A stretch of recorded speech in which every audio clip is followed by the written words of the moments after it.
What's up guys, name's Ray and welcome to another Genshin Impact video. I was actually hoping to get some new Zhao trailer or banner information today, but I think we have to wait for this until tomorrow. But what we do have for today is the Starglitter shop reset for the Asia server already.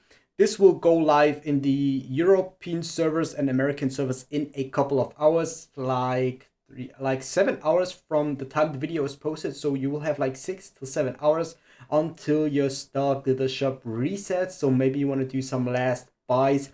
Definitely make sure to buy out the intertwined and acquainted fate stones if you can, if you have some masterless stardust. Always try to buy out these. I always would recommend to buy these. These are summons that you can get for a discounted price.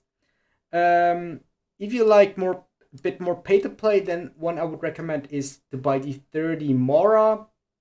I actually always buy this if you do upgrade a lot of weapons, mystic enhancement, ores.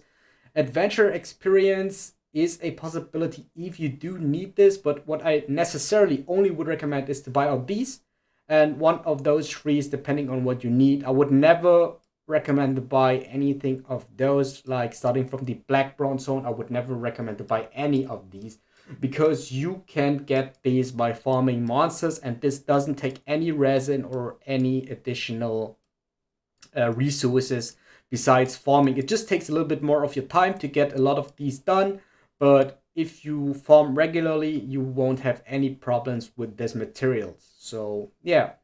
Now let's look at the Starglitter exchange shop. For this month we have Beto and Noel.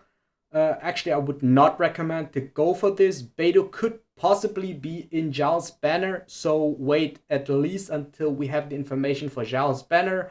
Other than that, we have this new event where we can pick up a leeway 4-star character. Beto is also in there, so if you really want to have it, Beto, I would not recommend to get your 34 Masterless Starglitter for Beto.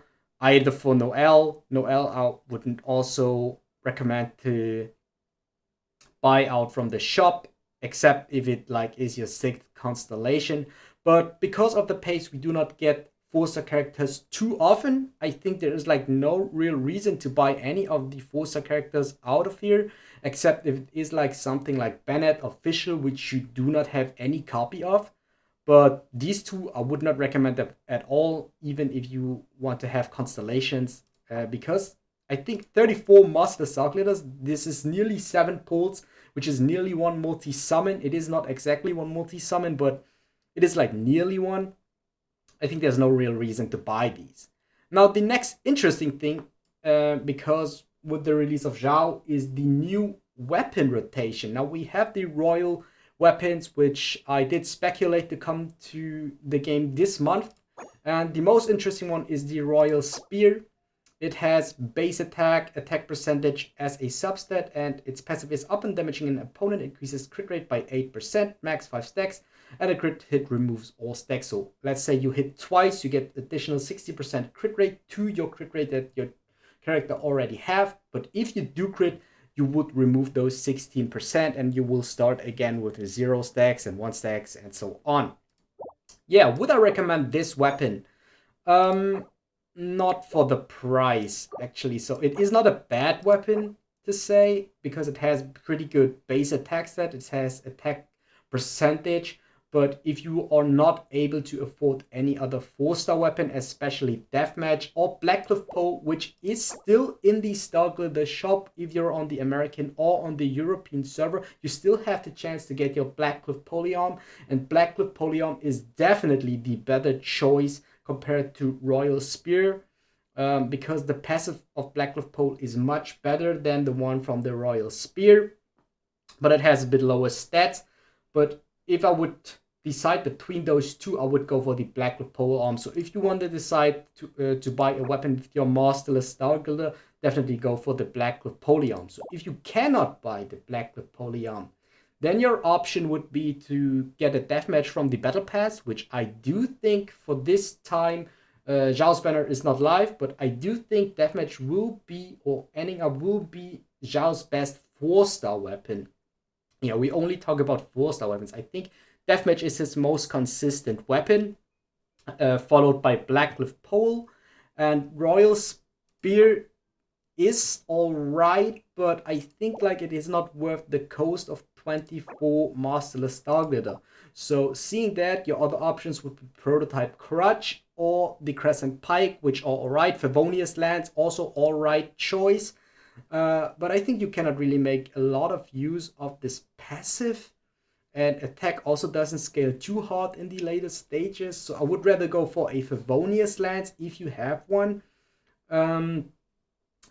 Or Prototype Crutch or Crescent Pike. So I would rather go for one of those three instead of Royal Spear. It doesn't mean that Royal Spear is necessarily worse than those three weapons. I think it definitely can compete with Favonius Lance, Crescent Pike, and Prototype Crutch. But the problem is, all those other weapons, you may randomly pull them from your multi-summons for pulling any of the other characters, or you only have to craft them at the blacksmith. But for Royal Spear, you have to waste like 5 of your single summons, which you potentially want to put in another character to summon for those characters.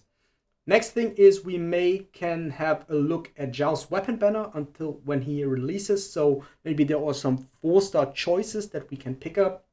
Maybe the new Lithic Spear, which increases attack with I think leeway characters in the team. So this is definitely a better option. So you of course have 1 month to decide if you want to get the Royal Spear or not. But for now, I think the Royal Spear is not really an option. All the other weapons I would not recommend at all for any characters. I do think Royal weapons are okay-ish, but the best series definitely is Blackcliff Pole for now when it comes to the Starglitter series.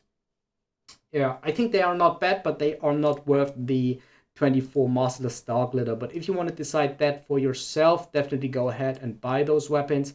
But for my recommendations, I think the weapons are good, but not good enough to buy them for Masterless Starglitter. Yeah, other than that, of course, never buy these. It's the same for like for these. And yeah, I think, or I hope I could help you a bit out with your decision for your Masterless Starglitter shop. And if you guys do enjoy, make sure to like, comment, and subscribe. It would help me out a lot. Hopefully we can get some more information referring to Zhao tomorrow. Then I will put out another video. And yeah, I'll see you guys next time. If you guys want to see more Genshin Impact content, videos should pop up on the screen right now. Make sure to check them out, and I thank you for your support.